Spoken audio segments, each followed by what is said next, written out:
गांव में एक बूढ़ा लकड़हारा रहता था। 17 वर्ष की करीब की उम्र थी उसकी। परिवार में कोई न था, बिल्कुल अकेला रहता था। जमा पूंजी के नाम पर भी उसके पास कुछ न था। स्वास्थ्य भी पूरी तरह लड़खड़ाया हुआ था, लेकिन बावजूद इसके उसे लकड़ियां तोड़ने रोज जंगल में जाना पड़ता था। यहीं दिन भर की तोड़ी लकड़ियां उसे शाम को बाजार में बेचने भी खुद ही जाना पड़ता था। और कहने की जरूरत नहीं कि तब कहीं जाकर रात को उसे 2 निवाले नसीब होते थे। बाकी बड़ा कष्टपूर्ण जीवन था उसका। यह तो ठीक, पर उसकी असली शामत वर्ष ऋतु में आ जाती थी। अक्सर तोड़ी हुई लकड़ियां भीग जाती और बेचने लायक न बचती। फलस्वरूप कई बार बारिश के कहर के चलते उसे 2-2 दिन तक भूखा रहना पड़ता था। यह उम्र और ऐसा कष्ट, यह बुरी तरह थक गया था। अक्सर दुखी होकर प्रार्थना भी करता था कि हे मौत के देवता, तुम मुझे उठा क्यों नहीं लेता? मुझसे नाराज क्यों है तुम? मौत के देवता, तुमने मुझसे छोटे छोटों को उठा लिया, फिर मुझसे क्या दुश्मनी है तेरी? वाकई उसका दर्द उसकी प्रार्थनाओं में पूरी तरह झलक पड़ता था। लेकिन एक दिन कमाल हो गया। ऐसी ही हताश मनोदशा में उस दिन वह पेड़ के नीचे बैठकर फिर मौत के देवता से पुकार कर जीवन से मुक्त करने की प्रार्थनाएं कर रहा था। उसका एक ही रोना था कि मुझे कब उठाएगा तू? इधर अभी उसकी प्रार्थना जारी ही थी कि किसी ने उसके कंधे पर हाथ रखा। बूढ़ा चौंक गया। उसने पलटकर देखा तो एक विशालकाय मनुष्य खड़ा था। बूढ़े ने बड़ा चौंकते हुए उसका परिचय पूछा। उसने कहा, मैं मौत का देवता हूँ।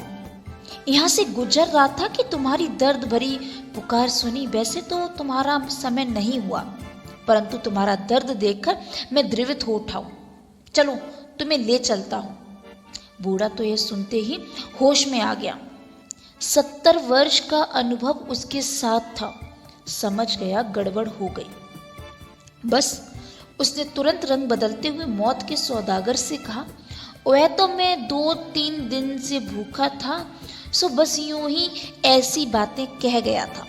बाकी तो मैं बहुत खुश हूँ और यह स्पष्ट समझ लो कि फिलहाल मेरा मरने का कोई इरादा नहीं। वह तो यूं ही क्रोधवश मुंह से यह सब निकल गया था। अंत आज भले ही आपने दर्शन दे दिए, पर मेहरबानी कर भविष्य में तुम मुझे भूल से भी दर्शन मत देना। वैसे तो मैं आपको फिर कभी पुकारूंगा भी नहीं, परंतु यदि गलती से पुकार भी लूं तो भी मेरे पास मत आ जाना। मौत के देवता ने कहा, जैसी आपकी मर्जी। इतना कहकर वह चलता बना। इधर उसके जाते ही बूढ़ा तरंग आ गया। उसकी चाल ही बदल गई। आश्चर्य तो यह कि उसके बाद फिर कभी उसने कष्ट का अनुभव नहीं किया। उसकी सोच और जीवन दोनों बदल चुके थे।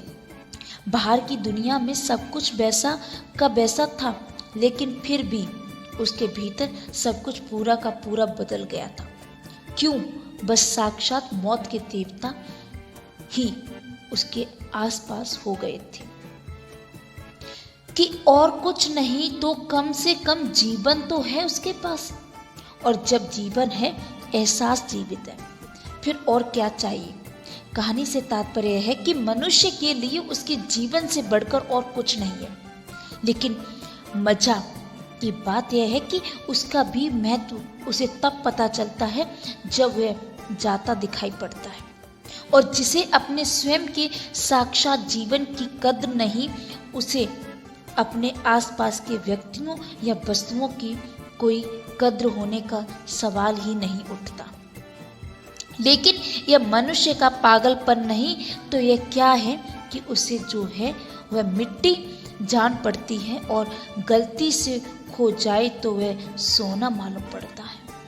जबकि सत्य यह है कि वह सिर्फ उसी के साथ जी सकता है जो उसके पास है।